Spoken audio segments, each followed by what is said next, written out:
welcome to Take a Hike with Good Samaritan United Methodist Church. This is week 9, entitled Birds.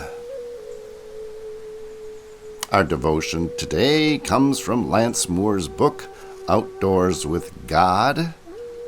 Selected passages will come from his chapter 9, entitled God and the Birds of the Air.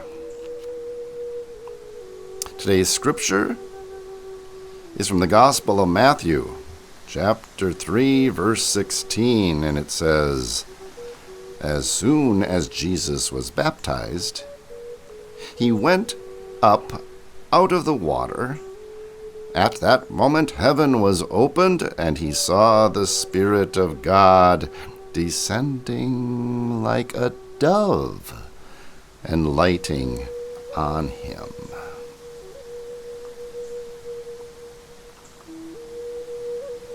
In the Bible, just as a fish symbolizes Christ, a bird, specifically in this case the dove, is the symbol of the Holy Spirit, who descended upon Jesus at his baptism, blessing him.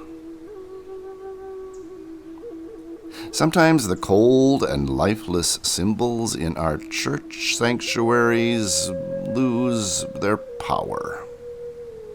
We've seen the brass cross, the marble baptismal font, or the pictorial stained glass windows so many times.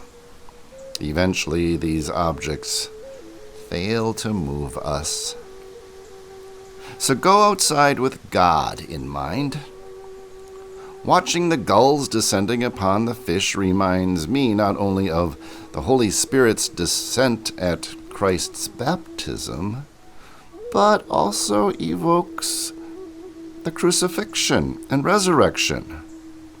The Holy Spirit swept down from the heavens upon Jesus, the fish, upon the cross, and snatched his physical life away.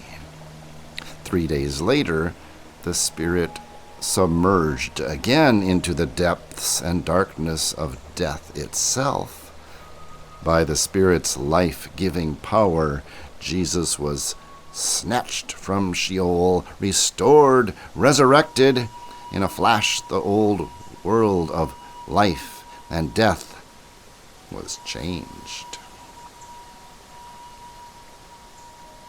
We need reminding that we belong to the skies of the Spirit. Every now and then we get a glimpse, a preview of what being snatched from death might be like. A friend of mine who lives on Fish River threw a party. And shortly into the festivities, a mother realized that her toddler had slipped away, and they immediately feared the worst, that he might have headed for the river bank. My friend ran to the water's edge, but saw no sign of the child. Something told him to walk out onto the pier. He did so and peered through the clear waters to the sandy bottom, and to his shock he spied the little boy. He dived in with the speed and aim of a seagull and immediately retrieved the boy's limp body. And no one knew how long he had spent on the bottom, but by all apparent signs, he was dead. My friend did not surrender. He applied mouth-to-mouth resuscitation and extracted a good deal of water from the boy's lungs before he could begin to blow in air. Most of the small crowd that gathered around them already had eyes filled with tears of despair. After great effort, the child began to breathe, opened his eyes, and cried in panic. But he was very much alive. Oh, now the tears of the crowd changed to tears of joy. They had seen death lose to life, and they had witnessed a resurrection of sorts.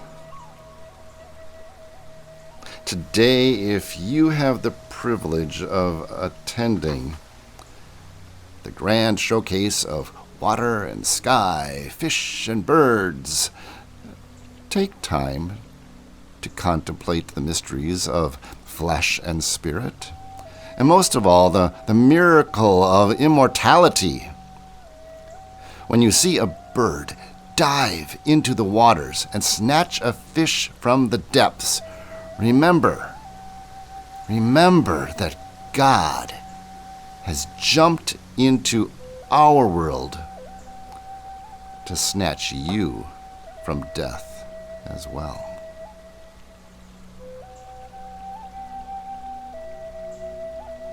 As you take a hike today, keep the following 3 things in mind.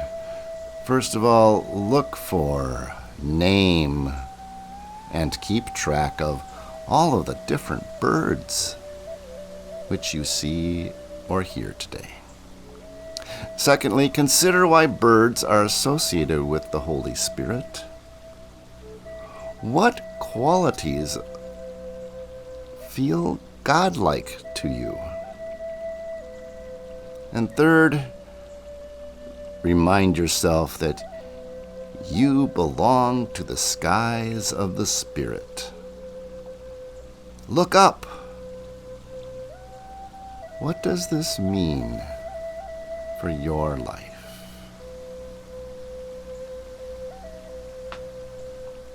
You may pause this recording here, go off and have your hike, and then come back to it for a closing prayer.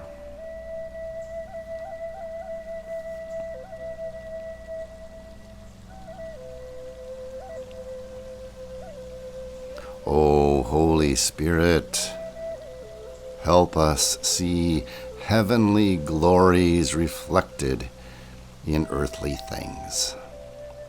Descend to us, pour out your miraculous life-giving power upon us, and lift our eyes toward the skies. Amen.